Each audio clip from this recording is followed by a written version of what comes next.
मनातील वात्सल्य रूपी आईस नमन करतो. सर्व विद्यार्थ्याच्या मनातील कर्तव्यदक्ष पित्यास प्रणाम करतो.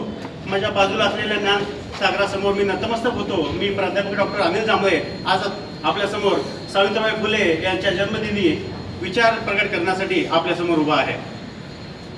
3 जानेवारी 1831 ते 10 मार्च 1897 या 66 वर्षाच्या कालखंडामध्ये ज्या माऊलीनं आपलं वर्चस्व पूर्ण महाराष्ट्राला नव्हे तर पूर्ण भारतभर दाखवून दिलं, त्या सावित्रीबाई फुलेंचा आज जन्मदिवस. भारतातील पहिली महिला शिक्षिका, थोर समाजसेविका, विद्येची जननी, ज्ञानज्योती, क्रांतिज्योती असं आपण सावित्रीबाई फुलेच्या बाबतीत म्हणतो. ज्या सावित्रीबाई फुलेंनी शिक्षण घेत असताना अनेक लोकांचे शेणाचे गोळे, चिखल, दगड हे सगळे झेलून त्या माऊलीनं फक्त एक तत्व आपल्या उराशी बाळगलेलं होतं की माझ्या बरोबरच्या नंतरच्या ज्या स्त्रिया आहेत तर त्या शिक्षण प्रवाहामध्ये आल्या पाहिजेत, त्यांचं शिक्षण झालं पाहिजे, शिक्षण होऊन त्या सुसंस्कृत झाल्या पाहिजे.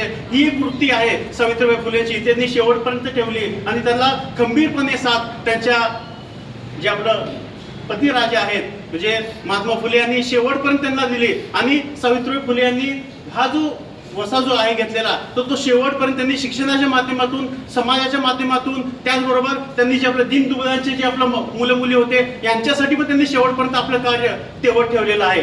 फक्त सावित्रीबाई फुले फक्त त्यांनी शिक्षणासाठी आपलं कार्य केलं नाही तर त्यांनी आपलं एक कवयित्री म्हणून त्यांनी आपलं काव्य फुले या माध्यमातून त्यांनी आपलं साहित्य मांडलेलं आहे. त्यानंतर सुबोध रत्नाकर या ग्रंथाच्या माध्यमातून त्यांनी आपले विचार प्रकट केलेले आहेत की त्या काळामध्ये स्त्रिया घराच्या बाहेर पडणं, स्त्रिया शिक्षण घेणं हे पाप, महापाप समजलं जात होतं. त्या कालखंडामध्ये सावित्रीबाई फुलेंनी शिक्षण घेतलं. शिक्षणच घेतलं नाही तर त्यांनी दुसऱ्याला शिकवलं, सजवलं, नटवलं आणि घडवलं. एवढं सगळं महत्त्वाचं कार्य सावित्रीबाई फुलेंनी केलं आणि त्यांच्या पाठीमागं खंबीर साथ ही महात्मा फुलेंची होती.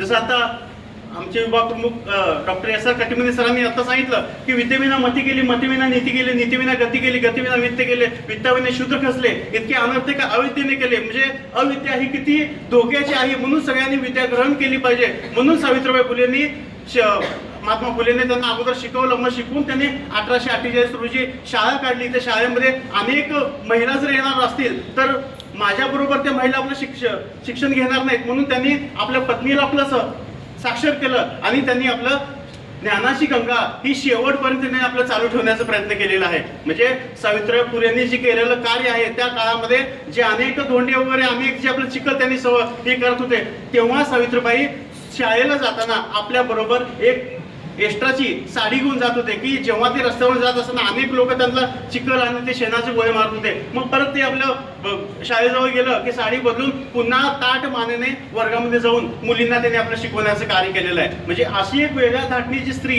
की आज आपण त्या बालिका दिन म्हणून पण म्हणू शकतो किंवा महिला मुक्ती दिन पण म्हणू शकतो. त्याचं सगळं श्रेय जे आहे तर ते सावित्रीबाई फुले यांना जातो. आणि जेव्हा 1897 रोजी प्लेग नावाचा जो रोग आलेला होता त्या कालखंडामध्ये जो संसर्ग वाढलेला होता, एकमेकांना मदत करणं तर लांब, एकमेकांजवळ पण जात नव्हते. त्या काळामध्ये सावित्रीबाई फुलेंनी अनेक जणांना आपल्या खांद्यावर घेऊन तिने आपलं दवाखान्यामध्ये नेलेलं आहे आणि त्यांची सेवा सुश्रूषा सावित्रीबाईंनी केलेलं आहे. म्हणजे इतकं वेगळं धाटणीचं काम सावित्रीबाई फुलेंनी केलं आहे. ज्या कालखंडामध्ये स्त्रिया घराच्या बाहेर पडत नव्हत्या, त्यांना चूल आणि मूलपुरतं मर्यादित ठेवण्यात आलेलं होतं, त्या कालखंडामध्ये सावित्रीबाई फुलेंनी केलेलं कार्य हे खरोखरच कौतुकास पात्र आहे. आणि 1897 रोजी त्यांनी प्लेगच्या अनेक रोग्यांची सेवा करता करता त्यांना ती लागण झाली आणि शेवटी त्यांचा त्याच्यामध्ये प्राणज्योत मालवणी. तर अशा या महान क्रांतिकारकाला माझा कोटी कोटी प्रणाम. धन्यवाद.